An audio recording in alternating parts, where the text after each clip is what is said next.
Welcome to the regularly scheduled meeting of the Oklahoma City Planning Commission for February 8th. If you have with you a cell phone or other device that makes noise, now would be a good time to turn it off if you would.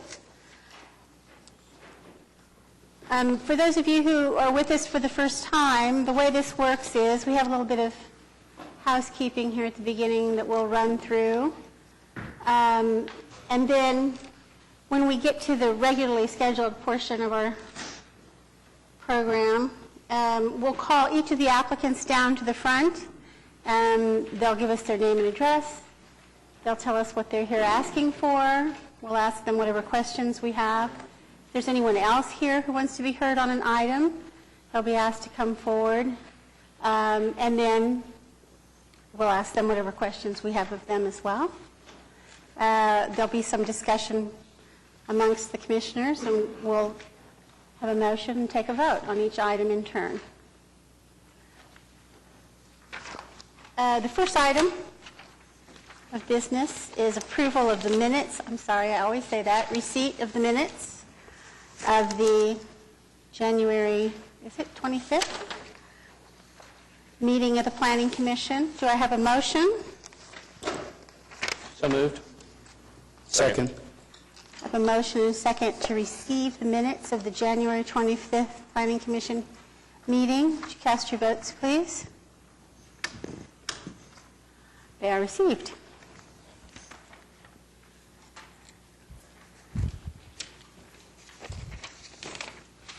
I'm sorry, I'm a little discombobulated here. Excuse me. Continuance requests. I will read in 4 continuance requests for the record. Item B16 on your agenda for case PUD 1658 is requested deferral to February 22nd. Item B17 for case PUD 1668 to defer to March 8th. Item B18 for case PUD 1672 defer to March 8th. And item B19 for case PUD 1670 defer to March 22nd. Was there anyone here who wanted to be heard on any of those items? If not, I'll take a motion. Move uncontested continuances. I wish to be heard on one of those items. Oh, I'm sorry. Item number 19, PUD 1670. We have a request right now to defer it to March 22nd. We had a meeting this week with the councilman, the council for a handful of the neighbors, and various other neighbors. The request at that time from the councilman was to allow at least 45 days for neighbors to comment. So what I'd ask is that we push it out much further than the March 22nd deadline, because I do see multiple meetings, and I don't know if Dr. Cooper's had the opportunity to talk to Councilman Pettis or anyone else, but... Are you thinking a date certain or indefinite continuance? Well, perhaps we move it to the second meeting in June. I think that would give us enough time to hear back from the neighbors and start engaging in conversations with, but I'll defer to Dr. Cooper if he's okay with that. David, there's one meeting in June, and it's on the 14th. It's on the what? June 14th is the only meeting in June. Okay. Are you agreeable with that, Commissioner? Yes, I'm fine with that. June 14th. Anybody else wants to be heard on that? No? Okay. There's a lot of work that has to be done on that, but I'm fine. Okay. So I'll have, a modified motion on the continuance requests? I move uncontested continuances with the modification on PUD 1670 for June the 14th. I have a motion and a second to continue the items 16 through 19 as indicated. So cast your votes, please. They are continued. We also received 4 new requests for continuance for item B10 on your agenda for case SP 501 to defer to February 22nd. Item B11 on your agenda for PUD 1669 to continue to March 8th. Item B14 for case CE 933 to defer indefinitely, and to withdraw item B15 for case SPUD 853. Is there anyone present who wishes to be heard on any of those items? Commissioners? Second. I have a motion and a second to continue items 10, 11, 14, and 15. If you'll cast your votes, please. They are continued. Items for, our consent docket. Okay. There are 3 items on consent, which I'll read for the record. First one is ABC 919. It's an ABC 2 overlay of the PUD 631 district. Item number 2 is ABC 920 for an ABC 2 overlay of C3 and ABC 1 districts.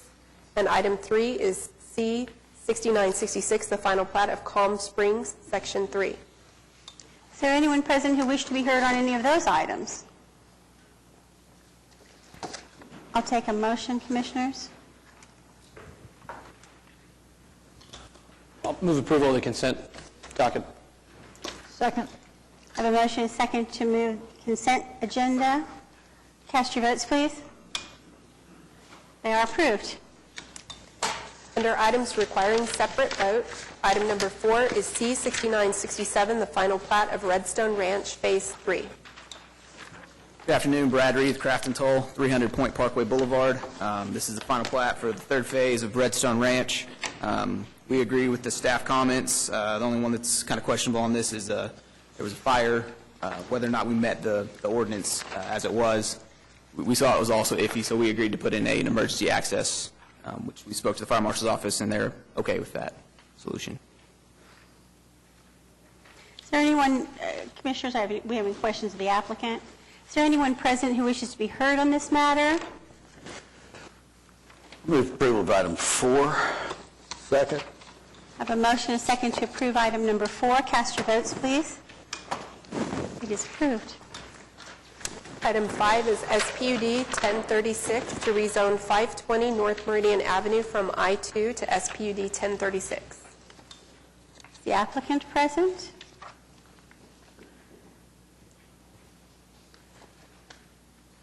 Item number 5, SPUD 1036. Shall we put it at the end of the docket? Come back to it? Okay, item number 6 is SPUD 1037 to rezone 2527 Northwest 179th from R1 to SPUD 1037. Good afternoon, David Box, 522 Colcord Drive, here on behalf of the applicant, who's also with me, Mr. Zach Roach with Ideal Homes. This is an SPUD to extend an already existing development that exists to the east of this site. It's called the Springs of Valencia. What it entails is an active adult type of use with 5,000 square foot lots, larger lot coverage.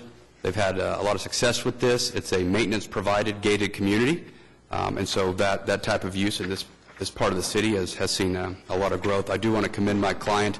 When we filed our case, he did send a letter to the rest of Valencia, since they are a developer, kind of letting them know what was happening, so that when they got their notice, they would know, and we received no adverse comments whatsoever.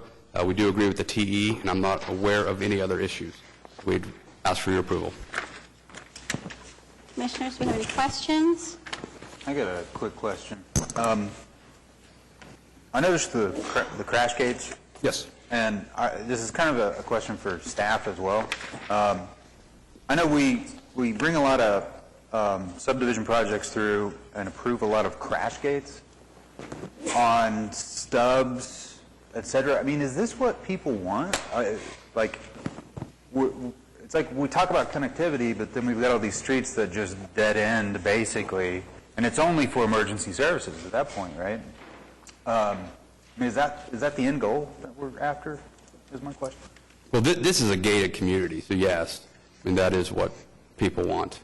They are buying a home in this area in part because it's gated, in part because it's kind of a turnkey type of living within this piece of Valencia. Now, if you look at Valencia, it is a 640-acre PUD that Ideal Homes got approved, I'm going to say a decade ago. And one of the things that is striking about Valencia is it is very connected. They have sidewalks throughout, connectivity throughout. They do have a piece within it that is gated, and that's what you have here.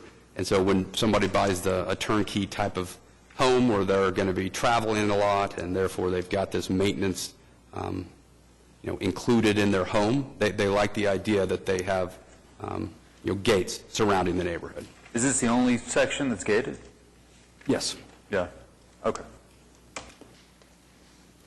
David, I had a question. Yes, sir. What is the distance on this straightaway here? Are there stop signs here?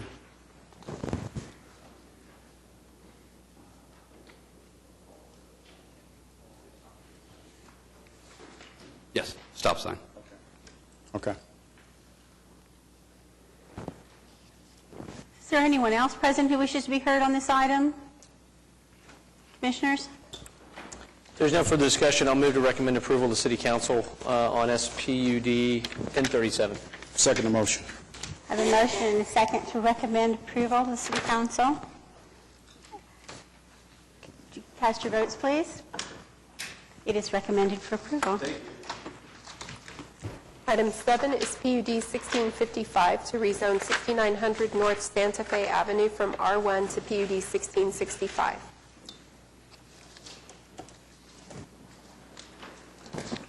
Once again, David Box, 522 Colcord Drive. With me on this one is Tim Johnson and Mark Zitzel. This is a case that we continued several times. We were fortunate enough to meet multiple occasions with the neighbors. We started out with a host of people that weren't very happy with what we were doing, and by the end of it, we now have a letter that I believe you have in your packet voicing the neighborhood's satisfaction with where we are.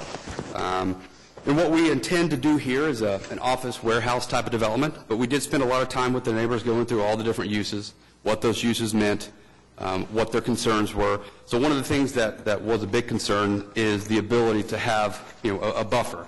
And so what you'll see in the PUD and what Tim has marked out here on the exhibit is there will be a 50-foot tree buffer measured from the south line of our property. I know one commissioner, I believe Commissioner Highsmith, had asked a question about the environmentally sensitive areas. We do have a significant amount of tree preservation and riparian area preservation that is called out in the PUD, as well as on the Master Development Plan map that has been updated and provided to staff. Overall, the entirety of the site, I think we preserved 32% of the trees. We also came up with restrictions on height limits on the southern piece of the property, and they must be 1 story within a certain footage, or if 2-story, no windows or opaque windows. So with all of that and the modifications we had made to the PUD, we were able to get the neighborhood on board with this SPUD, which again is reflected in, I believe, your packet. There are 3 TEs. We do agree to 1 and 2. We would ask that TE3 be deleted. I believe Mr. Johnson has visited with Mr. Wilson in the Fire Marshal's office, and he is in agreement with that request. So with that, I'd be happy to answer any questions. We'd ask for your approval. Is staff in agreement with that deletion on TE3? Is that true?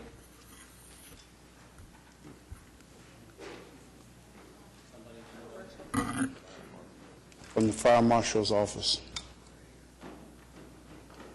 If they're back in the back, it might take them a second to come up front and answer that question. In case they're I'm not assuming- here, Tim Johnson.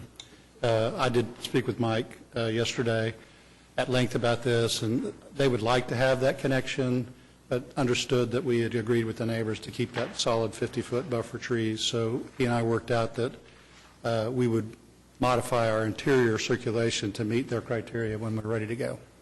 And it'll be at the permit stage. Here's Mike. Yes, we've discussed that and talked about having a divided drive with a connected street, so we don't just have a single dead-end road going back there. We have a kind of a circular motion inside the site instead of having the connection to the south. I know the significant discussion with the neighbors have gone on, and they don't want that. I know Right, that. that's So, yeah. part of why we're okay with that, but they're not wanting the connection. Of course, in our instance, it always helps for the gate where we have the Knox lock that we can get between them, but they don't necessarily have regular traffic or even pedestrian traffic going through them, so that it wouldn't necessarily hurt the neighborhood, but they just don't want to see it. They want the trees there.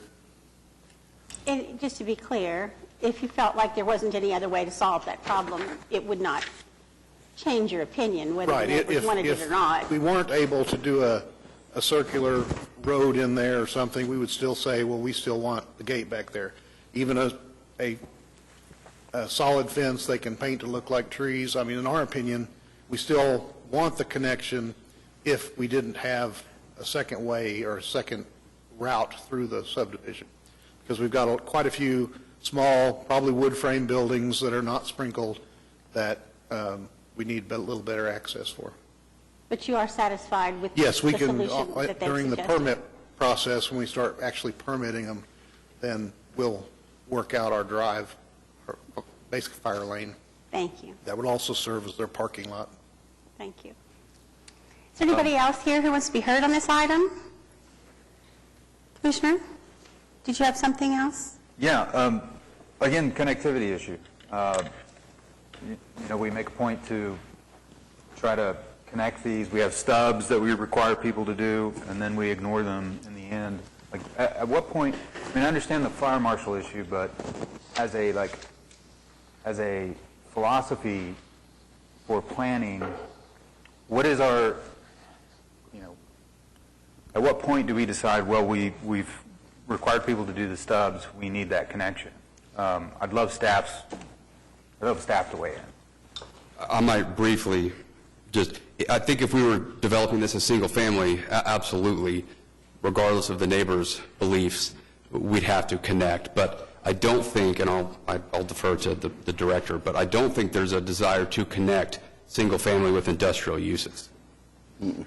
It's definitely context-based, and we do encourage connectivity wherever possible, wherever those uses are complementary, it doesn't impact negative traffic flow into an area or draws away from development. But that's why it's considered by the commission on a case-by-case basis.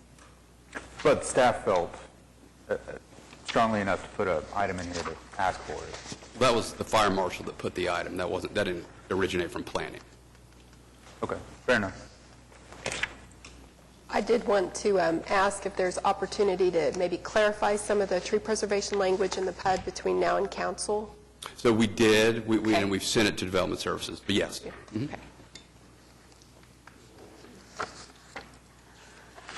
I've forgotten where we are. Is there anybody else here who wants to be heard on this item? Any other comments from commission? I'll take a motion. Move for adoption? Second. I have a motion and a second to recommend item number 7 for approval. Cast your votes, please. Thank you. It is recommended for approval.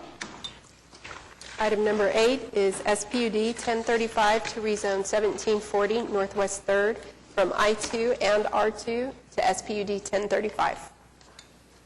Would you give us your name and address, please? Yes, ma'am. Shane LeBeth, 3241 Southwest 93rd Street. I'm the architect representing the owner. And just pretty simple. Our project is pretty simple. We've got an 11,000 square foot metal building that's going to be a warehouse. And our SPUD, really, it's pretty simple. It focuses on the parking that's accessed through Northwest 3rd Street. And one of our elements are that we have vehicular access planned for off of 3rd Street and off of North Virginia. We actually met with planning and the building department early on, talked to them about the vehicular access. So we were a little surprised that their response was that they now are a little bit concerned about access off of 3rd Street. We have our parking lot, which you can see it in your packet, that is accessed off of 3rd Street.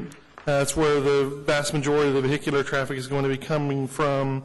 But I think they had mentioned their concern about 3rd Street being a more residential street, even though the majority of the property on this corner is already zoned industrial. Ultimately, that's the only thing we noticed. We haven't seen any negative feedback from the community, and feel free to answer any questions or talk through our desire to have both the accesses off of 3rd and Virginia, and ultimately ask for your approval. So the property to the south is part of the applicants as well? Is that correct or incorrect? South of our property? Yeah. It is not, no. No, it is not.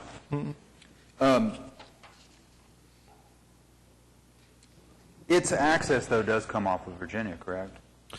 The access to the parking lot will come off of 3rd. And I've got a drawing, I know it was in your packet, but it actually, the building finds its way tucked into the southwest corner. And so to access the parking lot and the required parking is on the east side of the building. The furthest east of our property line is where we have residential property, where we've agreed and listed a buffer that's going to occur along the entire property line on the east side. But our vehicular traffic will come off of 3rd. The question that came up was we have an overhead door planned for, and having more depth here, we're going to have small, light duty, maybe some medium duty box trucks that would come and make deliveries or do pickups, and it works best with the type of dimension that we have on the north side of the building, which if we were to have to, have some discussions to have one entrance over the other, we would definitely choose 3rd Street because of the depth. We would prefer both. So is your only issue with the technical evaluation for that? Like, are you fine with the other 7 technical evaluations? Oh, yeah, we are. I'd like to hear from staff on this item. I mean, I've been out and looked at the property. We really weren't concerned with the parking lot traffic on 3rd. It's the backing of trucks up to the overhead doors. They would have to, he's asking for maneuvering in the right-of-way, which means the trucks would back in to that driveway. With the Homeless Alliance directly across the street, I think we see a lot of pedestrian traffic in the neighborhood to the east. We would prefer that they come around the corner and take their truck traffic off of Virginia. I think. Or if they could manage to pull in one door and out the other, they wouldn't need the request for maneuvering in the right-of-way. Doesn't maneuvering in the right-of-way require a variance anyway? It can be accomplished through an SPUD. You can vary ordinance requirements with a SPUD. Right. And there's no other way to configure the building to Unfortunately allow- not. It is a small site, and, the size of the building that they need to make that work, it's one of those things that we're kind of, we tried to actually do some access that would occur in front of the building, but we really got into the position where we are at the minimum parking requirements required on this site, and we were able to put all of those on the east side. Looking at the side, it seems you're going to, as between the two, it would appear to me that there's greater traffic on Virginia than there is on 3rd. As far as vehicular traffic on the Vehicular street. traffic. Yeah. And given where the location, it would seem that even if you located the truck access on the Virginia side, you'd still be blocking the street as you back your guys in. We thought the It'd be a ability lot to back harder- in, harder we're better off path. at 3rd. I guess my tact would be like, why can't that access come from your parking lot? The reason it couldn't is we would then be short 2 parking places. Yeah, but you're creating a SPUD. I mean, can't we discuss your parking requirements in your SPUD? We could. I mean, if you're worried about the number of parking places, I would think that we could. I feel like this item, it might make sense for us to potentially boot it to the next meeting and sit down and talk about your items some more. Would you guys be open to We that? would. Yeah, Yeah. we definitely want it to happen, and we had those discussions early on about being able to get the vehicle in here, back up to this door, and we were kind of led in the direction of well, let's keep the parking where it needs to be. And, at that point, we didn't have any concern, at least from the city, but. I feel like we more can come about up it. with a better project if we do that. Yeah. What are the parking requirements? I believe it's a 1 to, I want to say it's 1 to 500, I believe is what it was. And so how many For the spaces, warehouse. just, And we'll provide I don't want more. to belabor this right now. We have 14 spaces provided right now, so it would reduce it from 14 to 12. 14 to 12. And so what sort of business will this be, do you know? It's going to be warehouse. Warehouse? Yeah, I mean, surely. Let's take some time. Yeah, okay, I agree. 2 weeks? I don't care. So move to continue the item to the next planning commission meeting? Will that give you 2 weeks? sufficient time? Yeah, that'd be fine. Cool. Let's do that. I have a motion Second. and a second to continue item number 8 to the next planning commission meeting, which is when? February 22nd. Okay, thank you. It is continued. Item 9 is PC 10-527 to rezone 2101 East Grand Boulevard from R4 and PUD 723 to I3. Could you give us your name and address for the record, please? Yeah, Michael Navard, 2209 Northwest 57th, rezoning property, which is 86 acres from R4, which was a housing project dated back to the 60s, torn down in 2008, to I3 zoning, which mirrors the OKC comp plan, and we agree with all of staff's comments. Happy to answer any questions. Commissioners, I'll tell you that I initially had some concerns about this item due to the riparian areas and the extensive tree cover, but I've been assured by staff that they're going to have so much fun dealing with the core that we can leave it in their capable hands and that we'll have plenty of trees and Sure. riparian area left, so my concerns are assuaged. Anybody else? We've already worked out our concerns, so I'm good with it. Is there anybody else present who wants to be heard on this matter? Commissioners? Move for adoption. Second. I have a motion and a second to recommend item number 9 for approval. Cast your votes, please. It is so Thank you. recommended.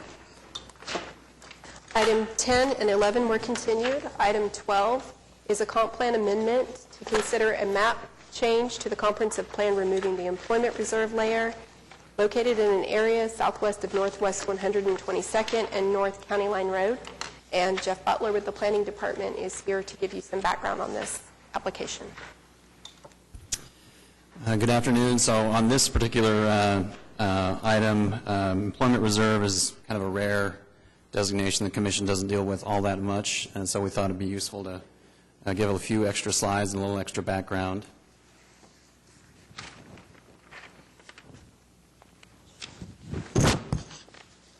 Click. Can you advance that, please? So the CPA request is located here around Northwest 122nd Street and North County Line Road, and it's to rezone that 155-acre site from its existing zoning to R1. That's the associated application. What we're considering now is to remove the employment reserve layer, which would leave the appropriate designation for R1. A little background for employment reserve. This was first envisioned about 7-8 years ago. And in 2010, 2011, when the city started working on the employment lands needs assessment and action plan in partnership with the Chamber, it was actually driven by the Chamber. They approached the city and asked us to participate with them in this planning process. The Chamber has a contract with the city to do business recruitment, retail recruitment as well. But in this case, they came to us asking for help because they felt like they were losing too many projects, losing opportunities for businesses both locally to expand and to bring in businesses, large companies from outside of the area. And a lot of that was because of the reasons listed up here. We had good pieces of land that were being converted to non-employment uses. They were getting kind of parceled up into small pieces that were unusable. They didn't have adequate infrastructure. A lot of times you have companies that come in and they need a site immediately that's shovel-ready. And we didn't have a lot of those. And we also have, a lot of times, the private sector landholders are sometimes reluctant to hold on to their land for a long period of time. And so we have all those challenges that we needed to address with this study. So we did quite a bit of analysis. Here's the final plan here. It's quite detailed. It's online. We did a lot of market analysis. We hired a firm to help us to do that. And they looked at the inventory of the sites that we do have.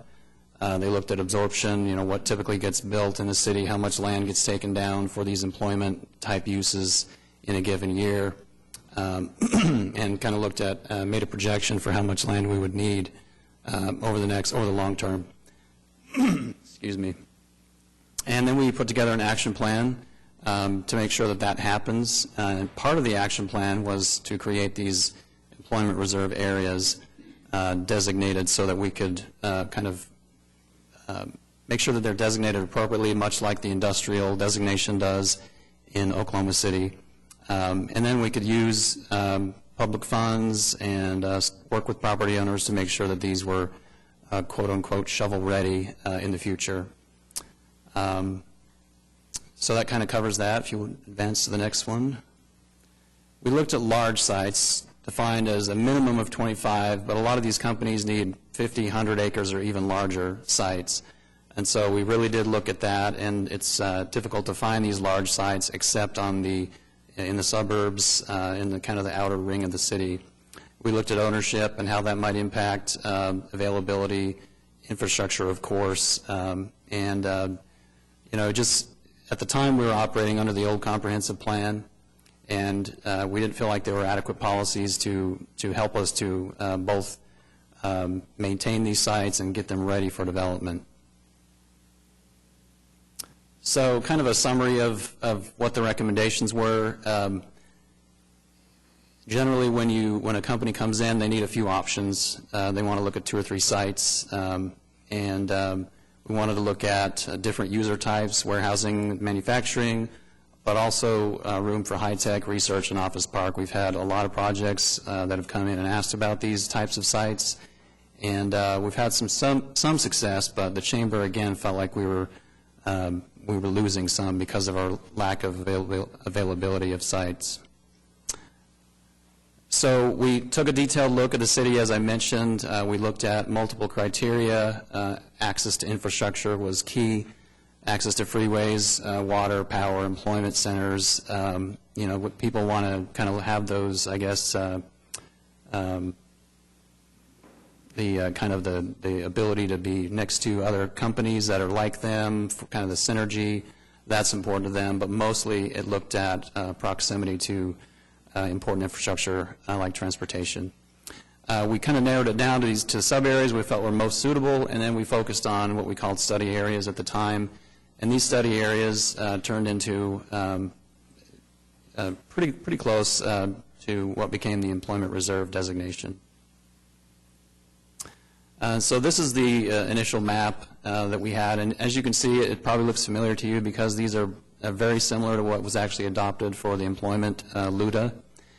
And I should mention that it was in 2013 that the Planning Commission first adopted the employment reserve layer. So that was part of the old comprehensive plan, and we brought that forward into the new comprehensive plan, called it employment reserve, much the same as you see right here. There's been a few minor adjustments. So here was the old comprehensive plan. Again, it should look very familiar. You can kind of see the orange areas. Again, very, very small adjustments. But this is how it looked in 2013, and as you'll see on future slides, it's much the same now.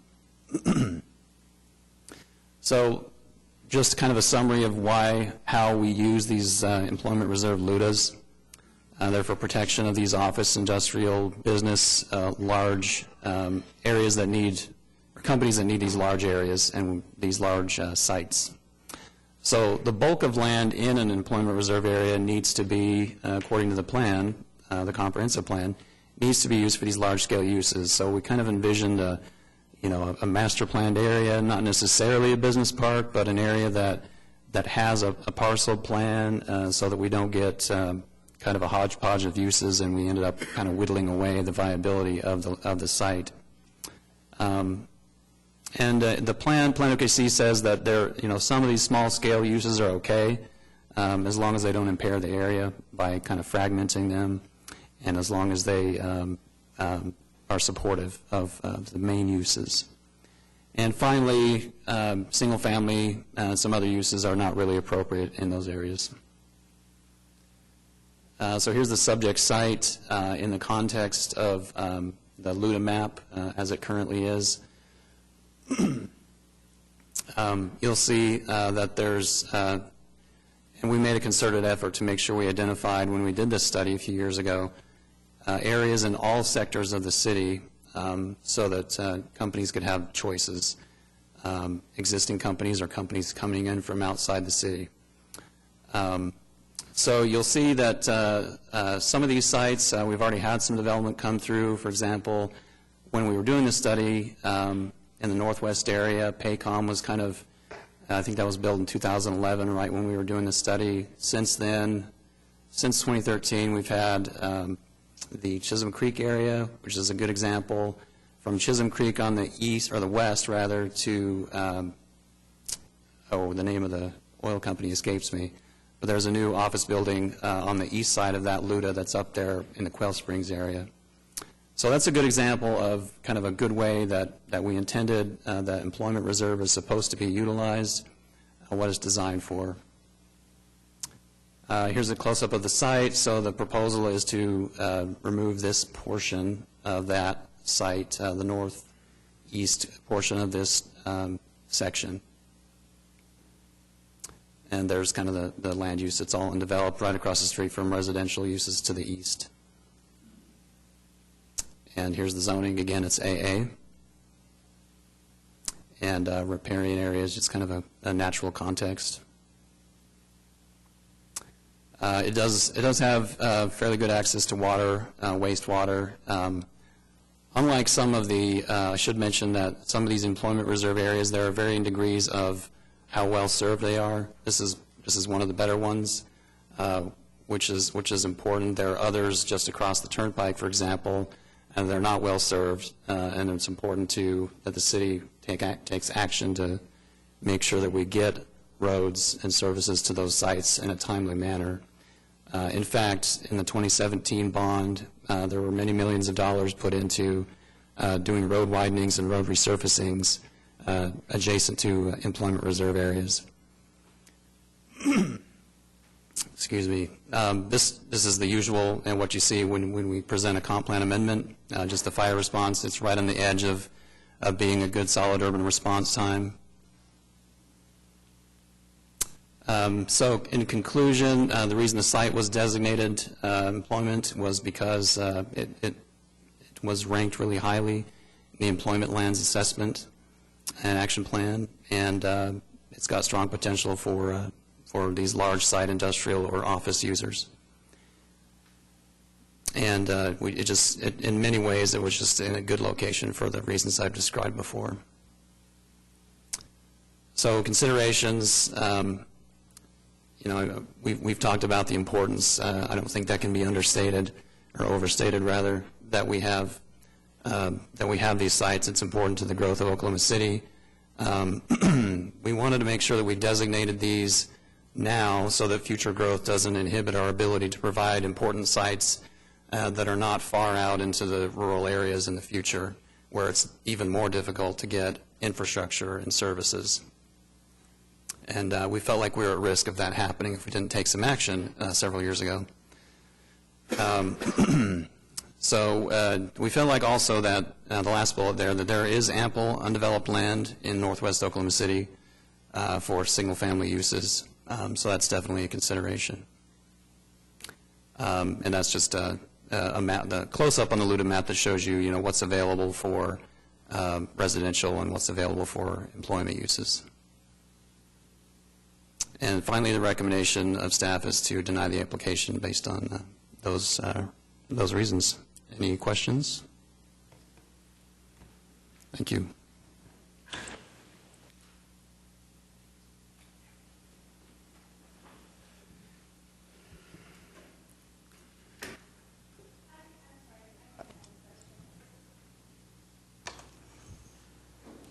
You indicated that the employment reserve designations are pretty much the same now as they were when they were initially adopted.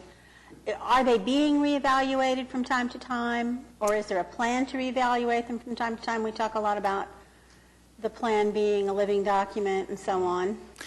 The plan was to evaluate these at the same time that we do the normal plan accuracy updates. So if we have reason to believe that there may be too much or too little in a certain area, we would look at that. There weren't any. I think we did a few tweaks in this last go around, but nothing major. Has there been any indication from the business community that these areas are less needed now than they were when we No, not at all. The started this project? Chamber still supports very much the use of this designation, and we haven't had any, as far as property owners, there hasn't been anything of that nature. Nobody said that they're not needed or anything of that kind. I've got a question too. So one of the points that's been raised to me on employment reserve is that, well, when we're talking about property rights, that how can the city reserve land and tell somebody what they can do on their property? However, isn't that basically what we do with all zoning? It is. Employment reserve is really no different than the industrial designation. The nuance is that it's a slightly different use, slightly different purpose, but it's another LUDA, just like anything else. They're designed to guide land use decisions. That's what it does. That's what all the LUDAs do, and that's what zoning does as well. Right.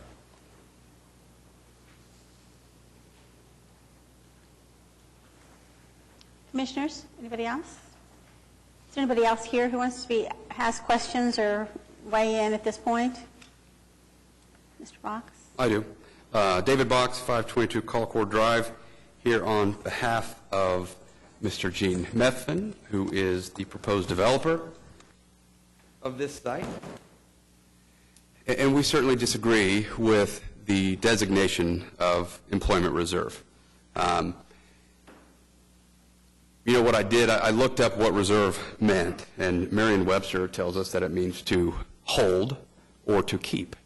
And I don't think the city has the legal right to hold or to keep. What we heard from staff, and I wrote it down several times, we continue to say that we have. The city doesn't own this land. Now, I suspect that the sellers would be happy to sell the land if the city wanted to buy it, or perhaps the chamber wanted to buy it, and they could hold it in trust and actively market this to developers. But they don't own it, and nor have they approached my client to own it. So one of the things that I think this site particularly misses in designating this as employment reserve is the access piece of it. At first blush, it looks like it would be a wonderful site, perhaps, because it is next to or in close proximity to the turnpike. But when you consider where the access points to the turnpike really are in relation to this site, the staff report says under a mile. To get to a full interchange, if you're coming from the east, it's really Rockwell. So it's several miles away. And Paycom was brought up, and Paycom is perhaps a great example. Paycom is a very large campus. It's 80 acres. What the staff and comp plan are reserving here is about 500 acres. And the reason Paycom works, in addition to the size of the land, is because there's a full interchange from the highway 1/2 mile away. This is not the Paycom site. If you're coming from the south, you have to exit more than a mile south, cross through Northwest Highway, find yourself to the arterial roads, and back up. I would submit that this is not the place that a large employer is going to operate.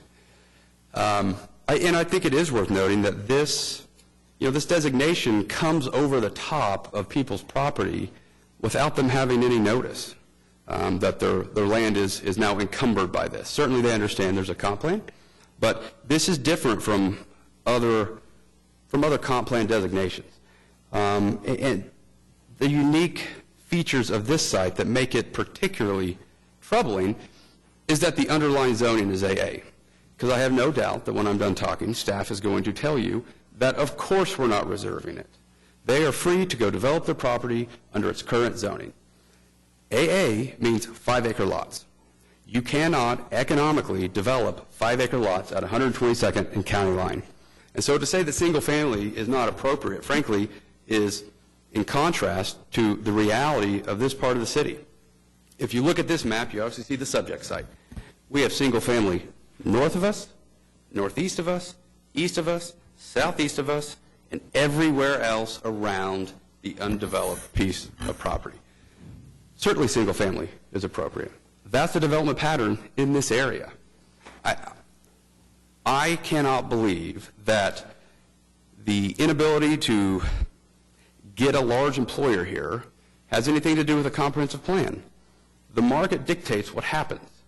I think Paycom was able to locate their property, develop, thrive, and look at expanding, not because the comprehensive plan carved out some land, but because they were able in the private market to acquire the land with great access to a highway, build a spot that their employees would want to locate to on Memorial, close to restaurants and retail and all the other things that employers want to be around.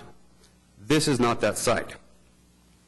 I would submit that, frankly, if you look at what the Employment Reserve is seeking to put in, and your staff report says manufacturing, industrial flex space, industrial warehousing and distribution, that would be incompatible with the development pattern of this area. And I suspect if I filed an application seeking to zone it I-2 for all of those heavy industrial intense uses, we'd have a significant amount of protest and likely a very difficult time getting it approved, because that is not the development pattern of this area. Those uses, I would think, would not be compatible with the surrounding uses. Now, I've always had trouble with the idea that staff, in their findings, that there's ample undeveloped land in northwest Oklahoma City. Well, it takes a willing seller and a willing buyer. This was the land that's for sale. This is the land that has access to sewer and water, close to other single-family developments. This is the land that my client seeks to develop. Just because there's other undeveloped land in Oklahoma City, I don't think that has any relevance to what we're doing here. So we certainly would disagree with the staff's recommendation. We think that the underlying ULI that exists underneath this overlay should be removed to allow us to develop this property in a manner consistent with all the other developed property in this area. We'd be happy to answer any questions.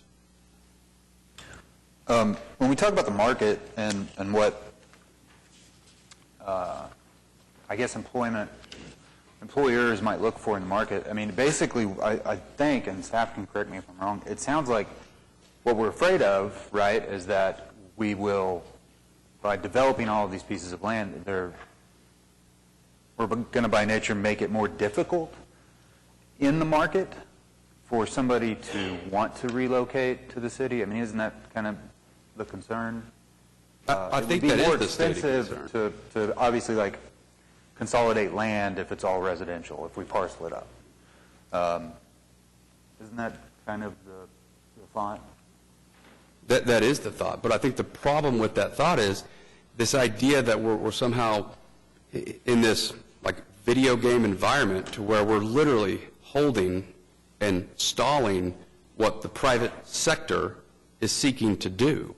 And Paycom continues to get brought up because it's a great example, and it's 80 acres. And I think at most when they expand, it's 160. Here you have 500 acres.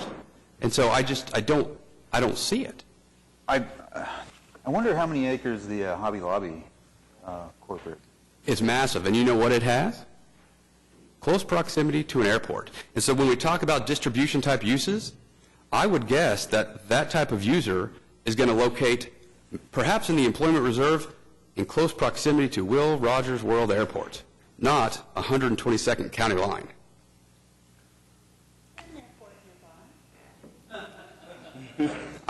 I don't think Sundance is exactly what major employers are looking at for their distribution network, with all due respect to Sundance. Well, and to that point, as you recall from Jeff's presentation, is employment lands were to offer a range of different types of uses, not just the heavy industrial uses, but also very light industrial or office park type uses. So this parcel may be more conducive to those types of businesses and more compatible with the single family. Just because it's designated as a good employment land doesn't mean it has to be a heavy and intense industrial use that needs access to airport property or direct access to the freeway. Totally agree. In fact, I had an item on this agenda, item number 7, and it was an office, warehouse, light industrial park. My client was able to find it, get it under contract, and now get it approved for zoning, all outside the confines of an employment reserve overlay. The market will find and develop property where it sees fit. I don't think you need employment reserve for an office park. Well, I think as a policy matter, the city of Oklahoma City disagrees with that. And that's why we went through the process of developing the employment reserve and adopting it. If there weren't pressure for some other type of development, we wouldn't need to reserve the property. So I think, the argument sort of makes itself. Well, I think in fairness, the city, when they were going through the comprehensive plan process, were at 30, maybe 40, maybe 50,000 feet. They weren't drilling down into the details of each site to check, is this site appropriate for employment reserve? And this is very different. I spent some time looking at the other employment reserves around the city, and I think I only found one other small piece that's in AA. That, to me, makes this problematic, because the other ones are in C3 or other type uses to where, certainly, you can't make the claim that it's uneconomical to develop under its current zoning. It is uneconomical to develop AA right here at 122nd County line. And I cannot believe, based upon what large-scale employers want, Hobby Lobby, Paycom, they are right next to and on major road networks. 122nd County line is not a major road network, nor is it in close proximity to easy access points and full interchanges. But this one becomes disconnected from that access only because it's being carved out of the larger site. No, I mean, it's disconnected because of where God put it. You have access to the Authority. south and to the west. To the turnpike? Yes, several miles away, we do. The large employers, Paycom in particular, it's half a mile. But the larger site has more direct access. The only reason this is disconnected is one. removed is because it's disconnected. I would suggest that's even disconnected. You have to exit, stop, cross Northwest Expressway, and there is none coming from the north. Even if you're looking at it at the larger site, your closest exit point is up here. You're not right next to it. And even the southern one, if you've exited the turnpike there to cross through Northwest Highway, then get to heaven. It is not direct. Where is the exit on the south end from the turnpike? Rockwell. From the south, you would exit the turnpike here, you would And cross Northwest Highway, take a right on Hefner, and then you'd be there. Well, focused on the downward bottom highway. southwest corner of the overall reserve.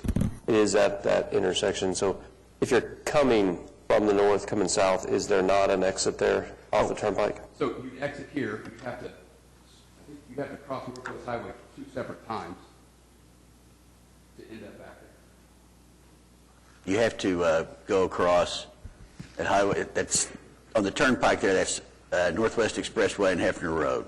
So you've got two choices. You either go east on Northwest Expressway to County Line and go down County Line, which, by the way, is a two-lane, marginal two-lane road at this point. It's horrible, because I travel that road twice a week. And so from Northwest Expressway north, County Line is a trail. And then going back west from County Line and 122nd is also a two-lane road, which is not in good shape. And so, to your point, Rusty, you get off Northwest Expressway, you either go back down Hefner. I can't remember if Hefner's 2 lanes or 4 lanes. I can't remember. It's a short trip, but then you got to go back down north on County Line. And again, everything to the west, back to the east along from Northwest Expressway, back is residential, recently developed and still developing residential. And then back to the west are small 5 to 10 acre single-family residences, and that's from Northwest Expressway all the way out. And look, there's the corner. I get the reserve concept, and it's not that I'm not in favor of it. I just don't think that to this particular site that it's got what somebody might consider to be beneficial to develop in that way, and it's really hard up against dense R1 land. And that's Scott's ward. He knows it there. So Is everything west of the Turnpike right-of-way over to, is it Morgan Road? What is, yeah, is everything between the Turnpike and Morgan Road right-of-way? No. You do have some chunks of right-of-way, but not the entirety of it. I agree that the southbound exit from Kilpatrick is probably not currently sufficient. However, if you were going to develop this entire piece of property as an employment site, it would be worth, fixing that. I guess the point being is it hadn't been unavailable.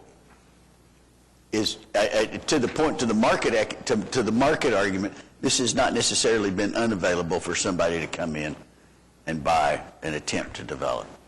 No, but it's only been in the last very few years that this area has developed in a way that would really attract that kind of an employer.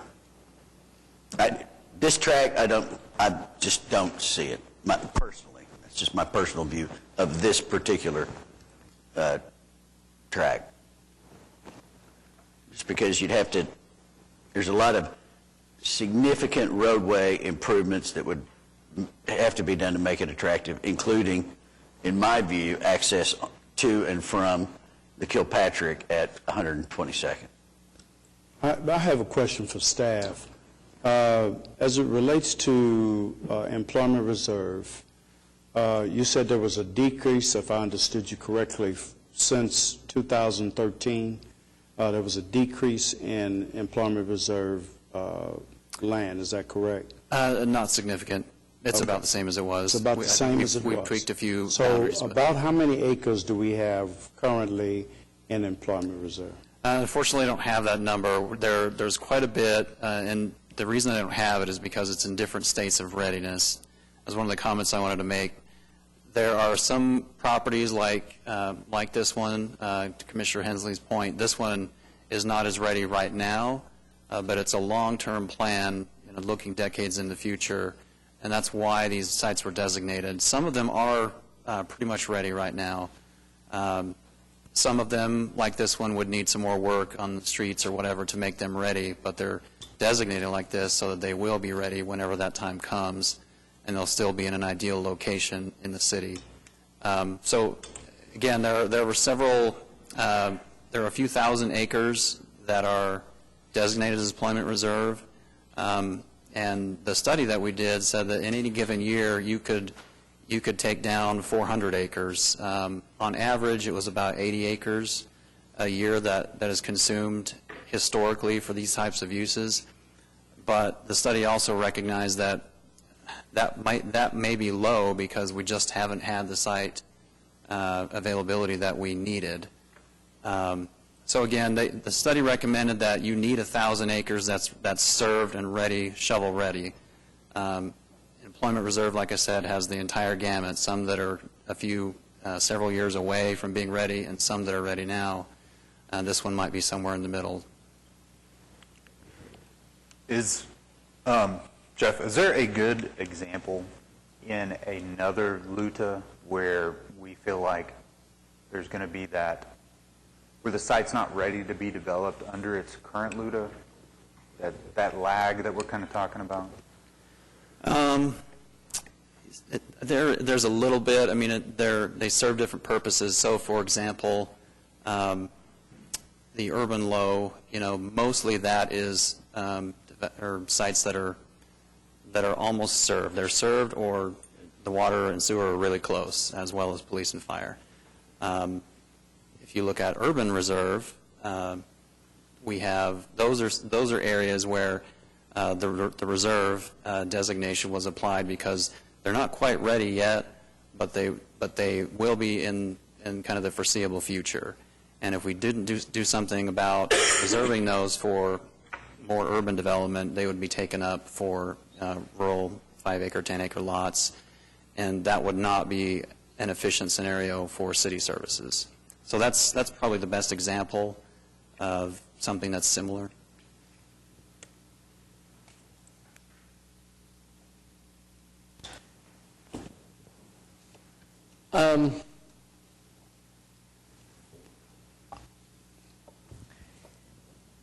I've learned a lot about the comp plan since I've been on the Planning Commission. I have a lot of respect for it. I think there's been instances where I've seen it work well. While I respect the notion that all zoning is also a restriction on land use, that's not exactly how that works.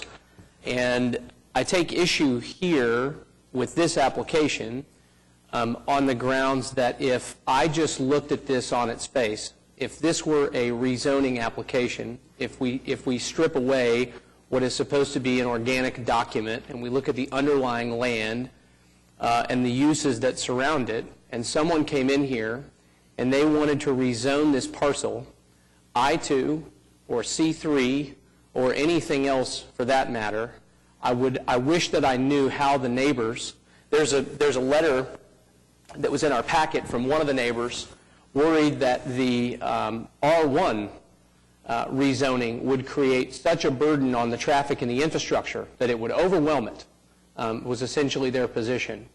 And if that's true, what I would do, if you haven't done it lately, is I would get in your car at 5 o'clock today, and I would go up and I would go drive Memorial Road, and I would sit and watch the 4 police officers direct me and my neighbors around the Paycom park as traffic comes and goes because of inadequate infrastructure. I think the neighbors would have major issue, with putting an incompatible use like that directly across a 2-lane street. And I have issue that I can't get over with telling a property owner that prospectively you can either build AA or you may have decades of waiting before you can make economically viable use of your land where that infrastructure and the surrounding incompatible uses don't support what the comp plan wants us to do. I understand the need for employment reserve. I understand the Chamber's desire to have sites available. I think in instances like this, we need to be really careful about putting too much weight on what might be there at some point in the future and what is there today and what is compatible. This is a rezoning application. It is a compatible use with the surrounding area, and the density for what's going on there infrastructure-wise is appropriate. And so I certainly support the amendment and the adoption of the comp plan. Signed up to speak on this matter. Brent Olson? That's correct. Could you give us your name and address? I'm for the Brent record, Olson. please? I live at 11909 Blue Ridge Court. I wrote the letter that Mr. Cravens was referring to. I have lived in the Willow Bend neighborhood for 12 years. I can give you firsthand boots on the ground experience. I drive County Line Road every day. It's in horrible shape. And I have no idea why a business or anyone would want to develop on County Line Road with the condition that it's in. And we have there's no assurance that it's going to be fixed anytime soon. I have a number of things that I'd like to share with you in a limited amount of time. I do support the application of Mr. Box and the landowner in this application to have the plan to be changed and to have the employment reserve rolled back, because I think, if I hear everyone correctly, you would agree with me and the members of my neighborhood that I've been able to canvass is that a office park such as Paycom or offices, warehousing, and I was disappointed that the city did leave off in its definition of what the office reserve included would be manufacturing. So who would want to live next to Hobby Lobby's warehouse when you have a significant investment in their home, like me and my neighbors do? No. That neighborhood has existed since 2001. They were there beforehand, and it seems to me that the people who reviewed this were completely turned a blind eye to just the 24 feet to the west of the neighborhoods, with the Willow Bend neighborhood and then the Chapel West neighborhood that's immediately to the south. These people have made significant investments. I can tell you this, you've probably heard this 100 times before, but if you have an inconsistent use, such as a commercial use immediately across from a neighborhood, it does negatively impact property values, particularly people who live close to the borderline of that. Now that, I don't know if anyone has ever said that, obviously, but that has been substantiated by a study that took place from Georgia State University a number of years ago, where they evaluated impacts of when commercial use was put immediately next to neighborhoods, and they found in the whole it negatively impacted property values. So that is another huge concern, but then also a lifestyle issue. You would be changing, and this is very important to me and my neighbors, that there is a rural atmosphere in that subdivision. And to change that from commercial would be significant. That's not what everybody signed up for when they purchased the homes there. It is a very beautiful area. But I don't know if you saw the photographs that I included with my letter showing the roads and the poor conditions that they're in. There's also other considerations, though, that I can get into furthermore that have to do with drainage and land use. Now, here is something that is very important that I think was set out by the city, and this I'm quoting directly from the plan, and this shows that this the employment reserve is completely inconsistent with the overriding principles of the OKC plan. It said this: new development should be compatible with surrounding uses. And this is under the heading land use capacity. And I think everybody in this room recognizes that commercial use, and even the definition which the city provided, they said single dwelling homes are inconsistent with this. Yet the plan was supposed to make land use consistent and compatible with each other. That's why I'm saying this is a schizophrenic proposed use, and the employment reserve needs to be rolled back out of consideration for the people who have lived in the Willow Bend neighborhoods. They're paying their sales tax. They're paying their property tax. And I would submit to you, they have not gotten a return on their investment because of the poor condition of the infrastructure there. And we would ask that the city remedy that situation. That is one of the reasons why I'm appearing here today, is that the overall overstretched infrastructure be remedied. And we're asking for a moratorium. Why put more stress on the infrastructure through additional development? This is a matter of stewardship to what is the duty of decency that is owed to the people who live there. That we would ask the city follow through on their commitments. That was one of the points of the increase of the sales tax. Let us improve the roads. Mr. Olson, I Yes, think we're ma'am. getting a little far afield here. Well, I will be happy to make it direct, but I would urge this commission to please vote in favor of this portion, rolling back the economic reserve. And I would be happy to answer any questions, Ms. Powers, anyone from the committee would have. Commissioners, do we have any questions, Mr. Olson? I'd just like staff's response to some of the issues raised. Thank you. Thank you very much for your time and consideration. Do you have anything specific you wanted me to respond to, or just? Well, there were a few concepts that he mentioned that I'm not positive I agree with, and I'd like to kind of hear the other side. Specific, that commercial next to residential is a negative. That I think necessarily that type of use creates more traffic than residential. Like I'm curious, like what the and I guess one other thing. Sorry. So the third thing would be that we talked about, or he talked about in 2001 those I guess those neighborhoods were built then. The neighborhoods were built in 2001. Yes. They've been there for a number of years. And I guess the incompatibility issue, saying that, well, what kind of uses are allowed right now in AA, and is this kind of like a which came first question? Would development there, potentially be industrial in some cases, and what? Yeah. So as far as the compatibility goes, plan advocacy is really, it's kind of all about compatibility, and when we say that, it's a design issue.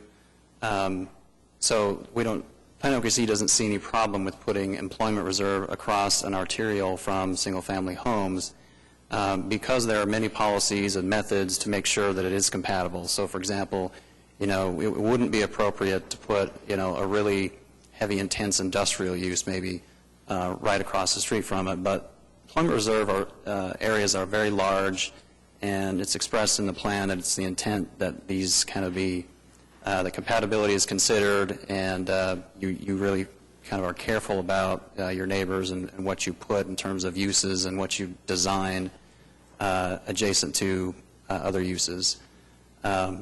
So that's kind of the compatibility issue. As far as the street goes, that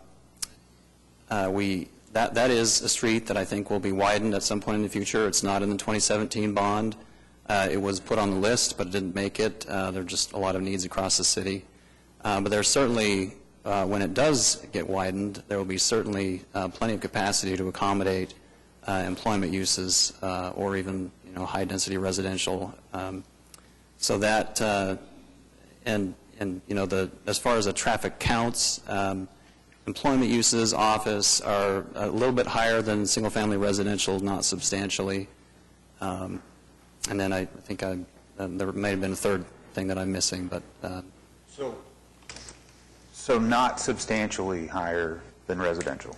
No, when you start to get into retail uses, it really that's where it kind of grows exponentially, the traffic counts, various types of retail. I'm sorry, I'm going to have to interject some practicality here. That's just not accurate. It's just not accurate. I'm sorry.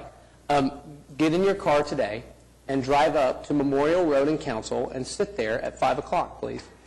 For one point of the day. I understand, but the infrastructure argument is not persuasive on me at any point in these discussions because that's a chicken or an egg problem. If the infrastructure is needed, it becomes higher priority in bond issues. Is that fair? It is fair, but there are a lot of high priorities across the city. Understood. So if at some point there was a need to develop a large area or to improve infrastructure or traffic to accommodate, that will come. At the end of the day, our job here is to decide compatibility of issues.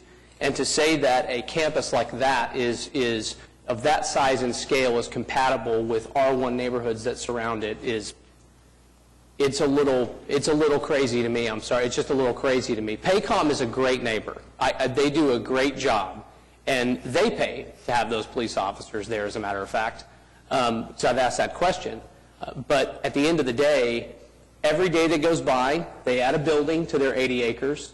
They add a parking garage to their 80 acres. The light ticks up, the traffic ticks up, the employee counts tick up, and you can see the incompatibility of that use come to light in a great way.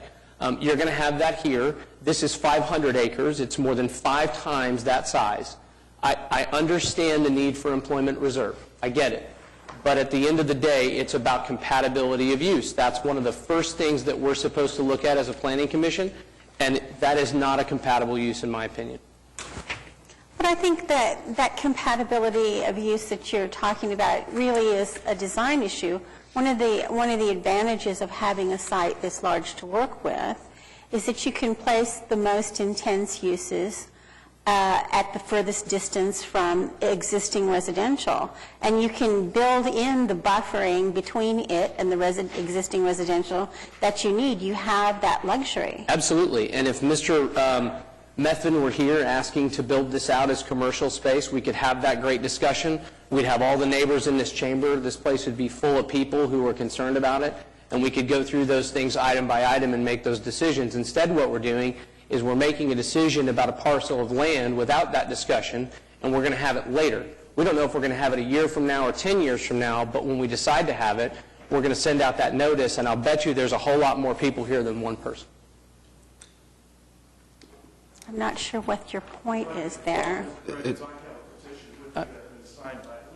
If you're going to make comments, you need to... And one other point, Ms. Powers, you're assuming that you're going to get the opportunity of all the different parties that own the land in this 500 acres to all converge in one single moment to afford a 500 acre. I mean, that's not realistic. You've got different people that own different land and at different times are enticed to sell for whatever reason. And so you don't get to play, overarching planner of these 500 acres. The odds that ever comes as one is just unlikely. But I think that the employment reserve makes that much more likely than it would be if it were removed. I disagree. I think you're making the case, for employment reserve. Because if we split it into R1, we're going to have 1 million parcels versus however many are there today. Well, I think Paycom is such a good example because for this market, it's a large employer, and it's 80 acres. So the idea that this quarter section out of 500 acres is somehow detrimental, I refuse to agree to that. And Paycom, despite the traffic problems, is on, it has direct access to not only Memorial, but the Turnpike. This is so far removed from that type of scenario that, as Commissioner Cravens is saying... I'm willing to accept the probability that you and I are not going to agree on that. Fair enough. But so instead of, here I'm coming and staff recommends denial. In the converse, I'm coming and perhaps staff recommends approval. And the entire chambers are full and it's standing room only out there. The odds that gets done, very unlikely. I just have a simple question. I'm not sure what the point is there. Because of the compatibility. Why are you not sure it's about compatibility of the use? It's that crystal clear. This is about a use compatibility problem. If the application were here and it were to rezone this 500 acres for commercial office use for some sort of large scale in some far-off world where there's a 500-acre development all at once, and they showed up here, it would be a compatibility discussion. Well, absolutely it would, and it would require a great deal of, time and effort and money and all of those things to achieve that compatibility. But that doesn't mean it's not possible or that it couldn't be done. Earlier this year, we approved a pull-apart next to R1, in a neighborhood. And so, I'm not sure that I agree I do believe that it's a design issue, that it depends on the quality of what you put there. If you want to bring up specific instances, you're going to have to remember the context of that, which is that particular site let's don't do that. Was in a residential area that's not growing the way that this is. Every case is unique, and in this instance, you have an area that clearly, based on schools, the way it's zoned, the surrounding uses, et cetera, is going to continue to try to develop as residential, and that's what the area supports, and that is my guess is what the neighbors support.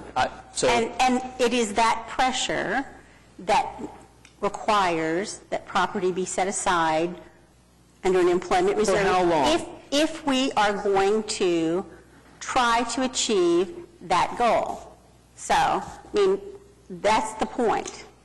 And I just don't think the city has the legal ability to set aside. And that would be sort of a whole different question. I don't think we're going to rule on the It would. legality of employment reserve today. Not in these chambers. Well, yeah, I'll leave that one, well, I got to at least say it. I mean, you say that, David, you would say that with respect to all employment reserve across the city, if you say that. No, because the It's facts conversation and we had, circumstances. In some cases, That's you right. think the city can set it aside in an employment reserve. perhaps it's appropriate to designate the area because the underlying zoning would still support economic development of the land. Okay, got that AA does not. And this particular owner, is it this M.E. Nichols family company? Is that who owns the land? Yes, sir. now? And approximately how long have they owned it? Long time? Yes, sir. Okay. Commissioners? Let's vote. Scott, you want to make a motion, or I can? Yep. I'm going to move to adopt the comp plan amendment for CPA 2017-00010. Second. I have a motion and a second to recommend adoption of the comp plan amendment? No, It we're stops doing it here. ourselves Yes. here today? So, I have a motion and a second. Will you cast your votes, please? And it is adopted. Item 13 is the accompanying rezoning request for PC 10-523 to rezone 12-225 North County Line Road from AA to R1. Again, David Box here on behalf of the applicant, Mr. Methvin, who is here. Kendall Dillon is the civil engineer. I would note, as it relates now to the rezoning, detention is not required on this site. My client is committed to doing detention. That is one of the issues that Mr. Olson had raised. They've got some some drainage problems within their neighborhood. If you see the neighborhood to the east where he lives, you'll see an undeveloped piece that is designated as R1. That's actually a drainage area. And so on that basis, we're committed to doing detention, even though it's not required. If you look at your staff report, you do have alternative recommendations. If the CPA was approved, the recommendation is to approve. So we would ask that you approve this, and we'd be happy to answer any questions.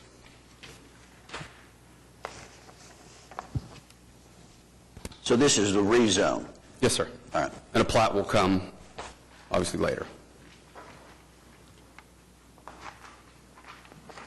I would point out to the commissioners that this is one of those chicken and the egg issues.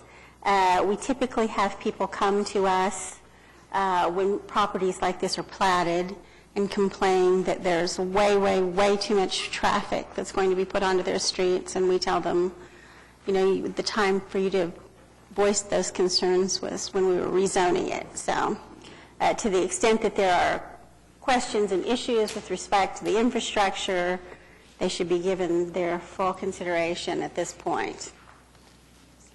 Mr. Olson, did you wish to speak again to us? You signed up for both items. Yes, ma'am. I have to oppose this. And again, I think you're hitting on the chicken and the egg issue first in the letter, because of the road situation, they're very poor.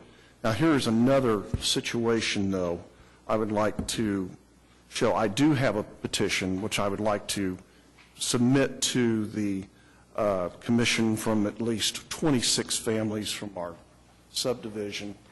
Oops, thank you.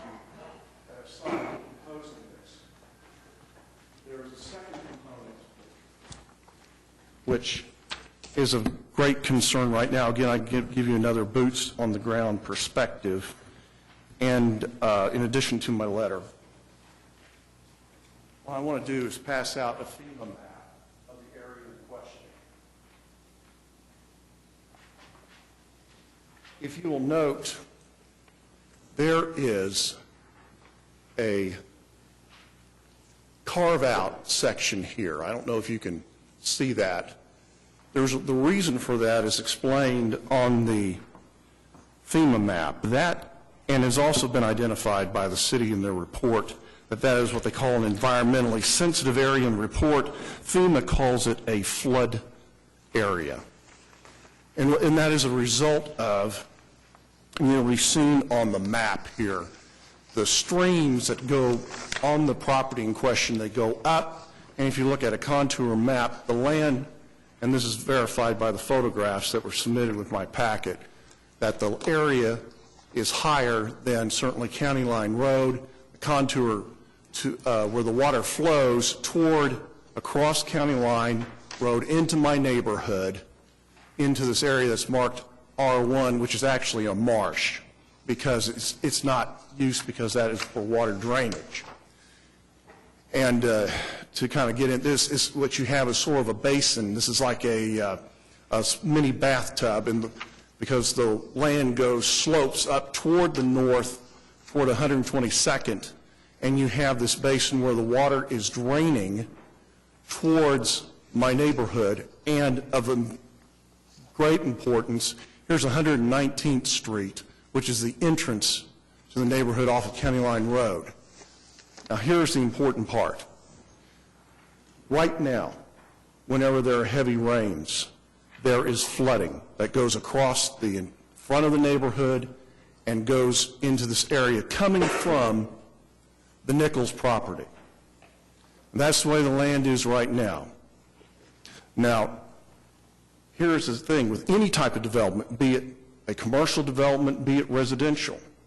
What do you put on? You put on asphalt streets, you put roofs on the property, and you take away from the grass and soils that absorb water, correct? This is the thing that I don't think anybody knows the answer to, but it will shed more water once this property is developed than what is presently now. Yes, Mr. Highsmith, did you have a question? I think we have development standards that try to prevent that. Well, so it might be good to have the civil speak to that real quick before we... I can tell you, I'm a practicing attorney, and I have dealt with litigation involving water runoff. Here is the standard according to the Oklahoma Supreme Court in the longstanding case of Allied Hotels versus Barden, because land case law gets kind of confusing, but this case probably best articulates what the standard is. Mr. Olson? Yes, ma'am. I don't think we want to hear about the case law. Our standards require that no more water run off the property than it does currently due to the development of that property. Ms. Powers, if I may, with due respect, I can tell you there may be standards, but in terms of the perspective from my neighborhood, this is the standard, by what the Oklahoma Supreme Court says, and it does. In effect, this court said you can have them construct the development according to ordinary care, but there is still a cause of action that exists, even if you do everything right. And if that's true, you may pursue it elsewhere, but Well, not ma'am, here today. This is a planning commission. This is what we're trying to stop it, head it off at the pass, not whenever damage occurs to people's houses. I must respectfully disagree with you in that perspective. It helps to know what the rules are going in, because here's the critical thing.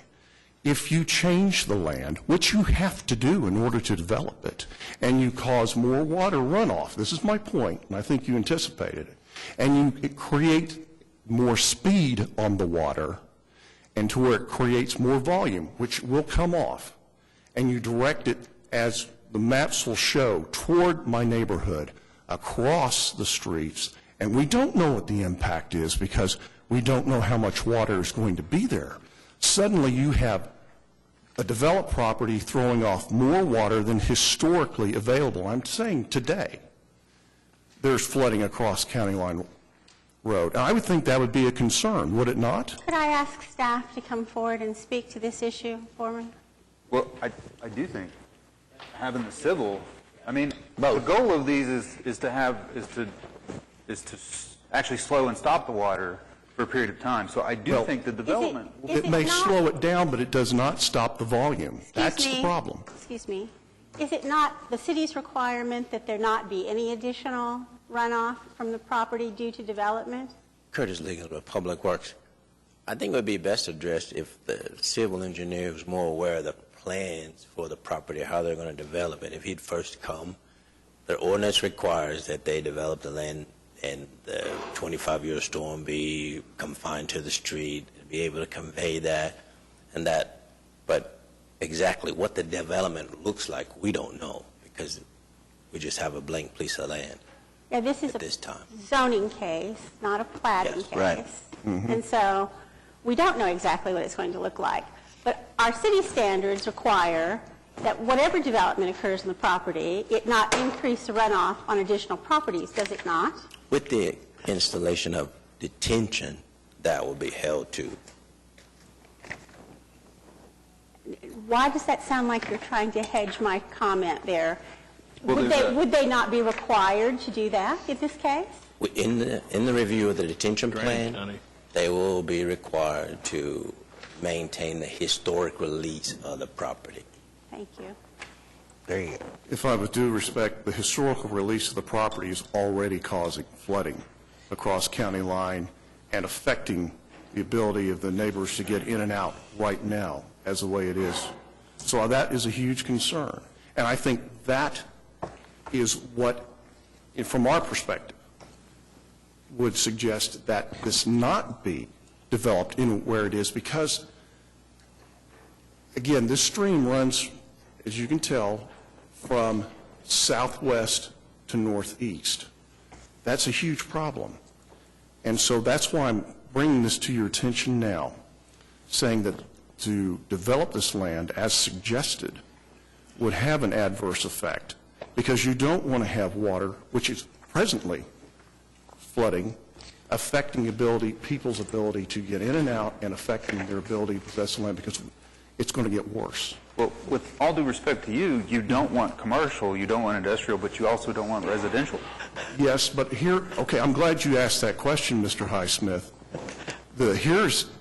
I'm making a proposal that is consistent with the OKC plan. In the OKC plan, under housing, the plan says for there to be a park within walking distance of every neighborhood. And I did a search for parks in my part of the city. There are none. And there's certainly no parks within walking distance. I heard something that I thought might be a good solution that the Nichols family could perhaps profit by. And again, this return I'm asking on behalf of my neighborhood. What if, and this is a what if, why could this not be a city park at some point?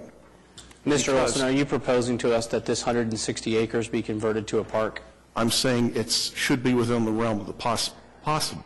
Okay. Now, I understand your concerns. I think we get your concerns, okay? And there's going to be a time to review the intended use of that land through the preliminary plat phase, which is not what we're doing today. Today, we're here to decide compatibility of uses, and I appreciate your comments.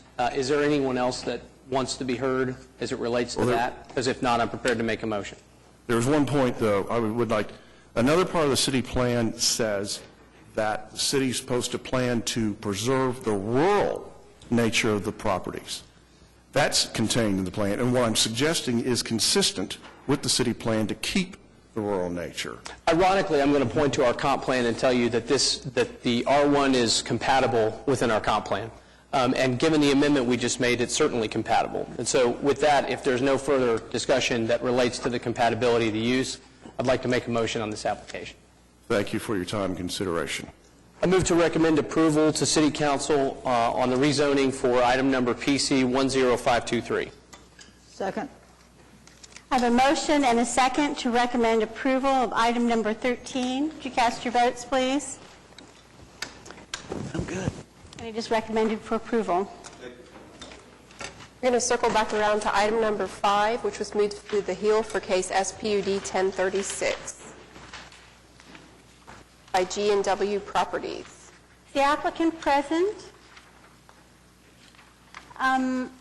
Commissioners, what's your pleasure on this? Shall we continue it 2 weeks and try to contact the applicant? Do we need to do that? I mean, I'm just, this seemed like a pretty, I'm not in favor of taking action on these things without the applicant present. that's fine. I mean, yeah. So I'll take a motion. First meeting in March. Motion to continue to the first, February 22nd is the next that meeting, excuse me. That meeting. Second. I have a motion and a Sorry. second to continue item number 5 to February 22nd. Would you cast your votes, please? Thank you. The remaining items have been continued or withdrawn. Okay. We do have, I'm sorry, let me find my, oh, thank you. I do have additional items. Discussion regarding fee in lieu of sidewalks, and an update on traffic calming. Oh, traffic calming, I'm dying to hear about this. And to lead this discussion is the Public Works Director, Eric Winger. Thank you, Commissioners. I appreciate the opportunity to come update you on both these items. My name is Eric Winger. I'm the Director of Public Works for Oklahoma City. And so I'll start off with fee in lieu of sidewalk and the update first on that. We can maybe go through any Q&A, and then we'll also do the update on the speed abatement traffic. So for those that may not have a full history of the fee in lieu of sidewalks, this is actually a ordinance that was amended back in 2007. And it basically had the premise where we were starting to find that we were widening streets in Oklahoma City, that they may be on a future plan, and instead of actually having developers construct those sidewalks, have them submit a fee in lieu of, not construct them at the time of the development, but then to come back at a later date and construct them after that road had been widened. Again, making sure that we didn't have waste moving forward. So the ordinance was adopted, and so it had that general premise behind that, and fees began collection in fiscal year 07. And so for a fiscal year in Oklahoma City, that begins July 1st and ends June 30. And so I will tell you that to date, and so we've had actually 11 years of collections of the fee. We've collected about $499,000 over that 11-year period. There have been some years that have been really low. The very first year in fiscal year 7, there was $5,276 collected. There's actually some lower years. In fiscal year 11, we actually collected $30. But there's been some higher years too, and it's just been depending on the development and whether or not it applies to the ordinance. I will also suggest that we've actually seen some conditions where, at least from interpretation and through what staff has done with the fee, we have found some complications where developers haven't physically, through engineering analysis, been able to construct sidewalks. There may be a drainage condition that has occurred, something that's just not made it possible for that sidewalk to be constructed at all. We have collected a fee in those cases as well, reserving that so that at a point in the future when a sidewalk could be conceived, we could move forward with possible construction. So with that said, we've collected that fee. We have actually not spent any of those funds to date. We've had a number of sidewalk projects over the past several years, most specifically with our 2007 bond program. All of the streets in the 2007 bond program that are widening streets or those that are resurfaced include a sidewalk on one side of the road, and that's been underway for about the last 10 years. Our MAPS 3 program is also continuing to install sidewalks throughout the entire city. And as I come to you today, I would tell you that we have these monies ready to expend on sidewalks, and to give you a little bit of bearing on what $499,000 would spend, a brand new sidewalk, a mile long, we budget about $300,000. And so this money could build somewhere between, say, a mile and a half, possibly 2 miles if we were in really favorable conditions. Some of the other things about the ordinance, it does have a progressive increase in cost each year that is based on market changes. And so when the fee was originally adopted, it was $25 a linear foot. It is now up to $34.75 this year. So it is progressive. So knowing that construction gets more expensive, we do continue to collect this fee. We collected $15,600 so far this year in impact fees. So as I make my final summary of the impact fees, we do think it's for a good purpose, and we do think that there can be some beneficial use of the funds as we identify those projects, complementing both the work that's under the 07, the newly adopted and approved 2017 bond, the MAPS 3 programs, and then I know that we are looking towards the receipt and review and the potential approval of Bike Walk OKC, which is going to also help identify additional sidewalk locations. we can start looking at the possible expenditure of these funds for some sidewalks, possibly in Oklahoma City in the near future. So that would be my update on fee in lieu of sidewalk, and I can answer any questions that you might have. My question for you would be, how are we doing on holding the line as far as requiring sidewalks? So the ordinance, and really the premise, and maybe I should have started off with the introduction of the ordinance. The ordinance is what actually requires the sidewalks to be constructed along all new developments. I think the thing that is holding us a little bit back is, as you see a lot of the sidewalk construction with road work, or you see that construction with MAPS 3, we're constructing miles of sidewalk at a time. When a new development goes in, very rarely is it for the entire mile. So that sidewalk is being constructed in pieces along that mile. And so I would say that we do affect and require those sidewalks when we do the technical reviews. We are clearly finding some places, especially when there's drainage challenges where they just physically can't be constructed reasonably, that we are collecting that fee. But we are either holding the responsibility of it is either constructed or a fee is received. There are really no other options. No, I meant more specifically, how are we doing? Oh, from... To enforce the requirement, I guess. So the ordinance being in place since 2007, it's been enforced, so I would say a very good job. Oh, good for us. Okay. Commissioners? Thank you. Okay, very good. I'm going to move to what we're going to update next is the Alternative Speed Abatement Program. I think there's been some conversations, and I think I've even presented at a workshop more than a year ago a status on that. And so again, not having everyone with the same background, I'm going to begin more or less from day one, and again, we can talk a little bit about Q&A. The Alternative Speed Abatement Program, also known as traffic calming, has been discussed at the Traffic Commission for some time. It actually began in October of 2013 when it was first introduced at one of the Traffic Commission meetings by the commissioners. There was several years of discussion. It was finally formalized and moved forward with a subcommittee of the Traffic Commission in August of 2015. So Commissioners Littlefield and Commissioner Schuline were a part of that subcommittee, and different studies began at that point to look at other cities and what they were doing for speed abatement and traffic calming in those areas. Knowing that we were starting to see those in other communities, it was important for Oklahoma City to review what worked and what didn't. The Oklahoma City program that was recently adopted, and I'll get you the dates on those, is based on programs that were modeled in Omaha, Nebraska, Tulsa, Norman, and Austin. So we looked at the best parts of each of those and made an application to how they would best work in Oklahoma City. And the commission, under the purview that they have under Chapter 2 for regulating traffic and being able to install controls, then looked at those studies, and they found that there were really three what we'll call tools in the toolbox that they were recommending for further consideration. One of those would be driver feedback.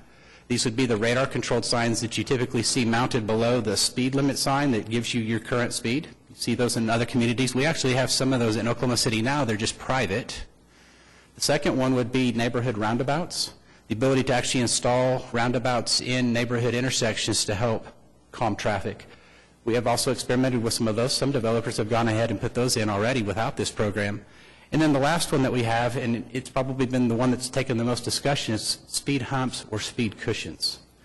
So a number of communities have experienced with putting these in, speed humps and speed bumps, and they've come with mixed review. Some communities have ceased those, but we have found that there are some current opportunities with speed humps and speed cushions that don't require an actual construction activity. They're starting to actually have some systems where they're prefabricated and they can be installed on a street. They could also be removed from the street with little damage to the street itself. The terminology speed cushion applies. There's actually been some design changes between the old traditional speed bump that we're more familiar with and a speed hump. The biggest challenges to the speed humps is that emergency vehicles find that they're not able to quickly access the site. The speed cushions have been designed so that they're narrower, that still apply to residential type vehicles, but the wheelbases of the emergency vehicles are wide enough to still go over them without having to slow quite as much. So it's just a part of the design process. So they've considered each of these. In this past November 2017, they finalized the final draft of their program and they recommended it to the City Council, which was adopted in December. So the policy basically has allowed staff from our Traffic Engineering Division to move the program forward.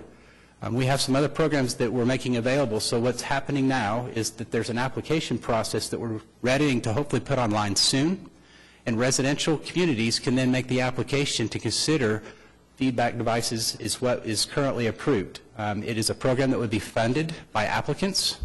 It's something that would be installed by the city, but not necessarily maintained by the city. But so we've got some cooperative agreements that we're actually seeking to have some of those first neighborhoods make application.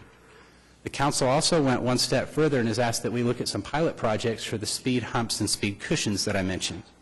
But the neighborhood roundabouts have at this time been left out. It has been felt that those are either of an expense, they're probably best appropriate, designed originally with the neighborhood and not retrofitted. But we have a program that's in place that allows it to be adaptable. So as new features might come online, new technologies, maybe we find something that doesn't work quite right, we're able to actually make a modification to that. So today, if you were to go to the oklahomacity.gov website, okc.gov, you're not going to be able to find that application today. And we're working to refine that application and make it ready in the very near future.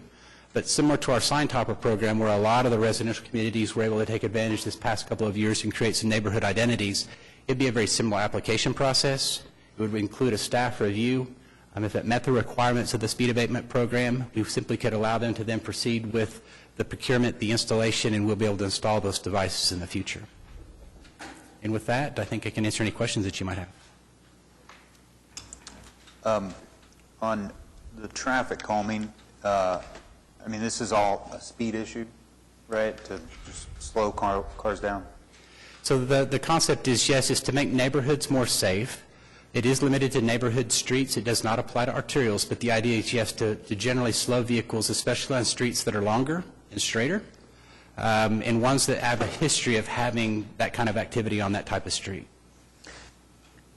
The genesis of this was sort of twofold, and actually Rob Littlefield and I started talking about this a long time ago. But we typically see, when we're reviewing plats, the issues of long straight streets.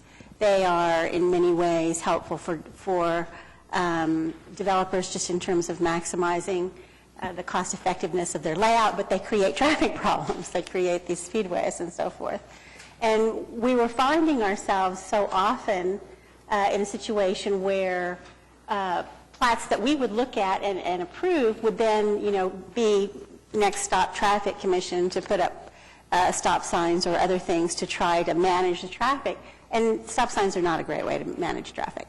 So we started talking a very long time ago about both in terms of existing neighborhoods that need, something that they can use to address their traffic issues, but also as tools that we can then incorporate into, plat design and encourage in plat design. So Why aren't stop signs a good management tool for traffic? Not everybody abides by the stop signs in the neighborhood. Yeah, they're not very effective.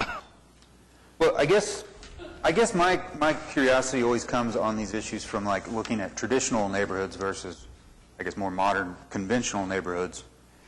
And we've got long straightaways all over town that function just perfectly. Do they? Linwood, we never had, when I lived over there, any problems with neighborhood speed. And so my question is, functionally, what's the difference? What's the issue? And, I mean... I could probably explain this pretty well. I live off of Sooner, and my neighborhood is used kind of a shortcut to get away from Sooner. So everybody that goes through there, mostly in the mornings or in the evenings, don't live there, don't care, just want to get to where they want to go, and they go fast. And the stop signs we put in a couple of years ago helped a little bit, but not very much at all. It's just a long, straight road, and it makes it real easy for somebody to cut over and get to Tinker where they need to go. So they go fast. And forever, City of Oklahoma City doesn't allow speed bumps, and speed humps would be a really good option. I can't wait. I would also say that based on the design of the subdivision, you might be carrying more trips on one of these streets. You see a higher traffic count on some of those long stretches than in others where you can get out multiple ways.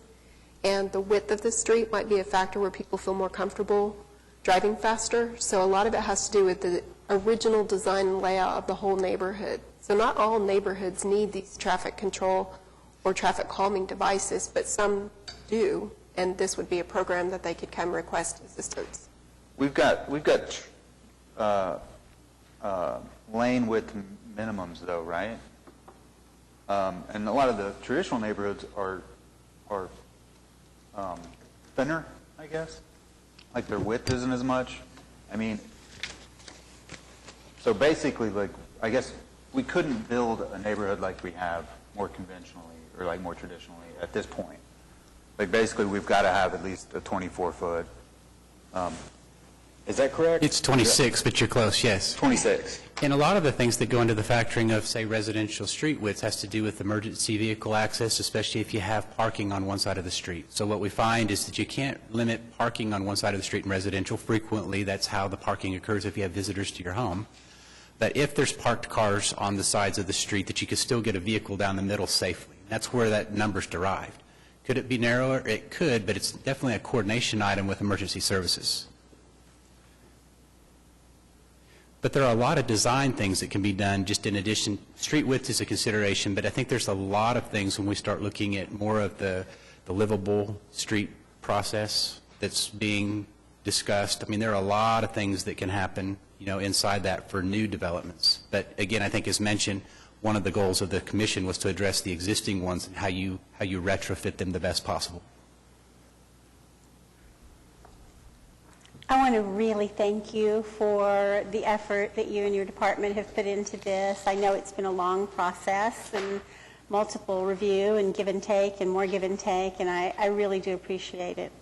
Well, and I'll leave you, I do suspect there's just going to be some additional evolution, especially as we go into creating this policy and furthering it. So with these pilot projects, with the first being the Speed Hunt, Speed Cushion, if we find additional things that are working in other communities or maybe something that is just new to Oklahoma City, we'll experience those too and see how much more impact we can have.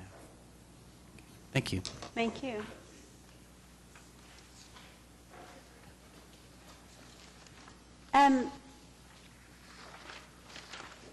I see that we have someone who has joined us.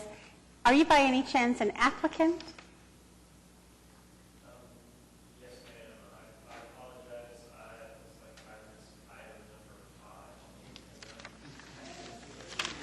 So, would the commission care to reconsider this item?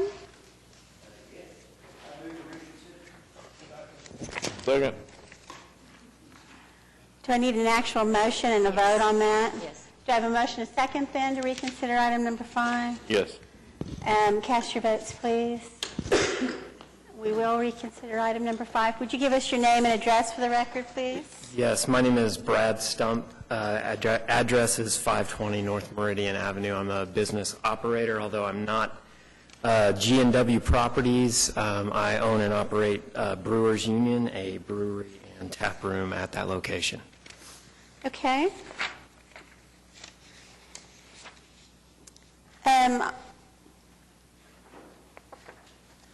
Do any of the commissioners have any questions for our applicant? No? I don't see anybody else here. Previously Mustang, what is it now? Yes, sir. Previously Mustang, now it is Brewers Union. It's a brewing cooperative that provides a platform for 3 different startup breweries to operate out of. Okay. Our occupancy is 49.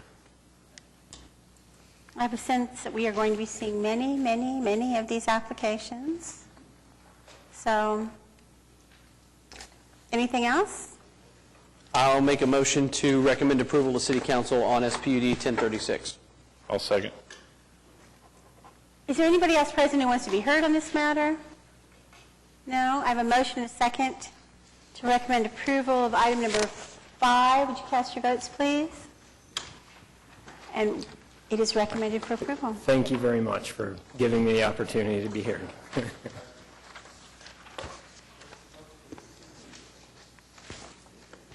I do have a couple of other people present. Are we members of the public to be heard, or no? No?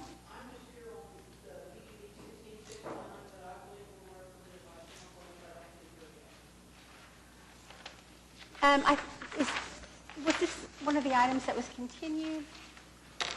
Yes. The item was continued until March the 8th. Sorry you were not made aware of that. I'm sorry, I've lost my place. Where are we? Planning Commission committees, members. Just want to thank city staff for putting on the commission and committee training, was that 2 Fridays ago? I thought it was really well done, and I appreciated them doing that very much. You did a good job with it. Yes, thank you. Planning Department. Development Services Department. They're not even here. Municipal Counselor's Office. Citizens to be heard. Other business. I'll take a motion to adjourn. Move adjournment. Motion and a second. Cast your votes, please. We're adjourned.